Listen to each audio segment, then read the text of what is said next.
We are downtown at a really cool, new, exciting area. I want to tell you all about it, but actually I got someone here who's going to do it. Who are we here with?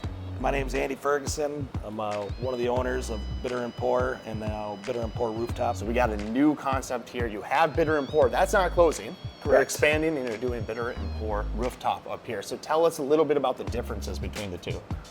Just a different vibe altogether.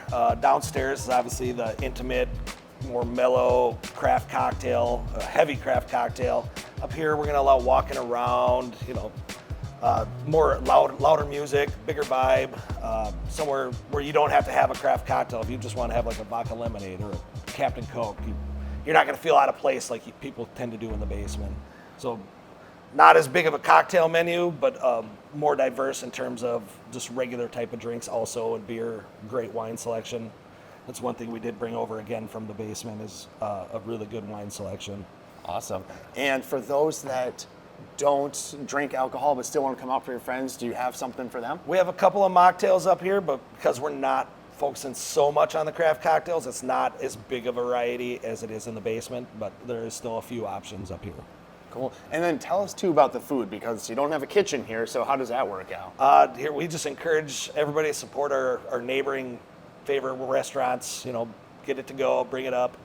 There's a lot of times on waits. You pick it up, bring it in. We don't care. We'll clean up your mess.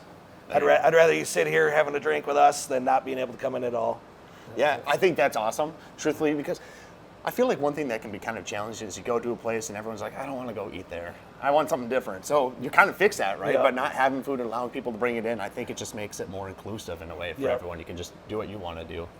Now tell us, this wasn't always like this.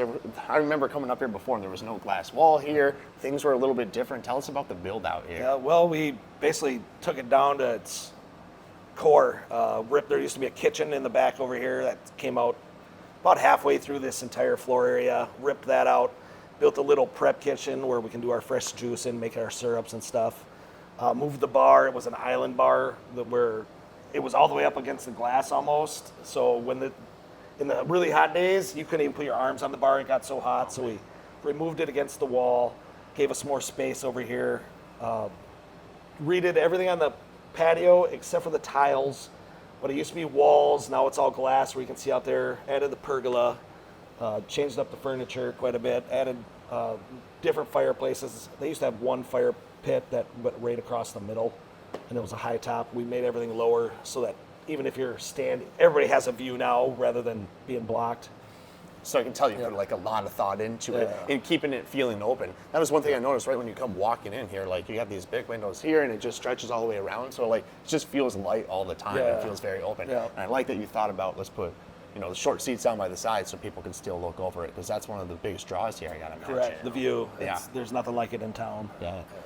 Tell me too, what's your favorite go-to drink? What's something we specialize here that you want people to try? Here, well, I'm a whiskey guy, so the old fashioned's always going to be my favorite. But I'll give you that.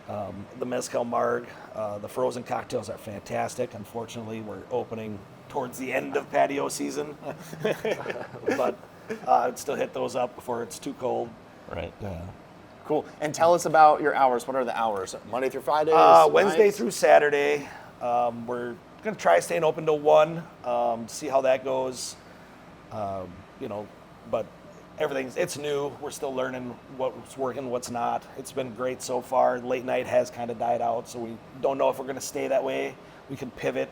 At least on the weekends, we'll stay open till 1. Sure. But the weekdays, we'll see where it takes us. Sounds good. And if people want to learn more about you, Bitters and Pour Rooftop, where can they go? You got social media? Yep, bitterandpour.com will take you. We're still building the website for up here, but it'll be just a toggle switch on there. But bitterandpour.com will take you to everywhere. The Instagram, Facebook is under Bitter and Pour, but it has all the information for up here as well. I've been seeing it all over on social media right now, especially on Instagram, and it's been making me want to come up here. So I'm glad I got to come up here today and check it out. Thank you so much, truthfully, for doing this and bringing something new and exciting to the Rochester area and making it warm and inviting as you have done. I think this is really cool to bring people back into the downtown area and give us something new. So thank you for doing that. Thank you. Yeah, so if you're looking for something to do on this Friday night coming up or any other Friday, come check out Bitter and Pour on the Rooftop and check out this amazing view.